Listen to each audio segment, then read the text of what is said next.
Le midi au boulot, je me lave les mains avant d'aller déjeuner.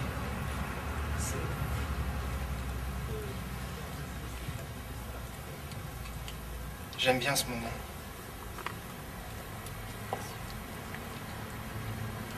Le soir, c'est moins agréable.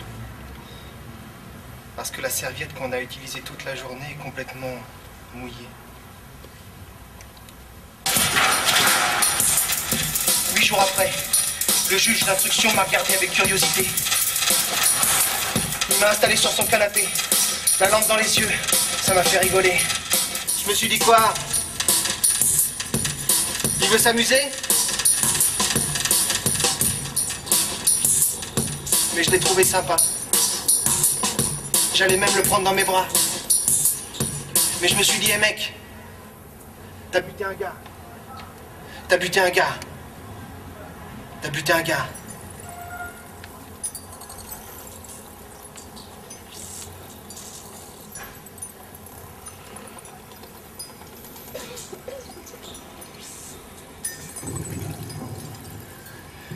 Quand je suis arrivé à la maison de retraite, j'ai voulu voir le corps de maman tout de suite. Mais le concierge m'a dit qu'il fallait d'abord que je voie le directeur.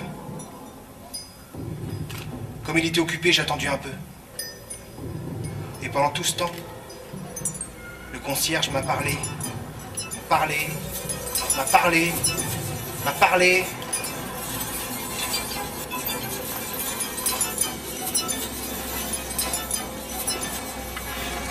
Et puis j'ai vu le directeur. Il m'a reçu dans son bureau. C'était un petit vieux avec la Légion d'honneur. Il m'a serré la main et il l'a gardée si longtemps que je savais pas trop comment la retirer. Il a dit: votre mère est entrée ici il y a 3 ans. Vous étiez son seul soutien. Moi j'ai cru qu'il me reprochait quelque chose. J'ai commencé à lui expliquer, mais il m'a interrompu. Non, vous n'avez pas à vous justifier. J'ai lu le dossier de votre mère. Il lui fallait une garde. Et alors le président a appelé le concierge. Il a dit que j'avais pas voulu voir le visage de ma mère pendant la veillée, que j'avais dormi, que j'avais fumé et que j'avais bu du café au lait. Alors j'ai senti quelque chose qui soulevait toute la salle. Et pour la première fois, j'ai compris que j'étais coupable. Coupable